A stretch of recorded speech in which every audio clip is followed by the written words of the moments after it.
আশ্বিনে শ্রারদ প্রাতিম বেজে উঠেছে আলোক মঞ্জরি ধরণীর বহিরাকাশে অন্তরিক্ষ মেঘমালা প্রকৃতির অন্তরাকাশে জাগরিতম কাত্তায়নি জ্যোতির্ময়ীম জগৎ মাতার আগনবর্তায়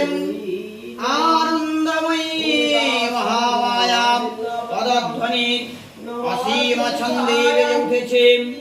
রূপলোক ও রসালোকে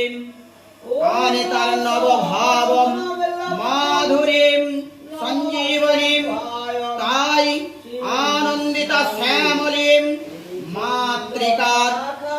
চিন্ময়ীকে মৃন্ময়ীতে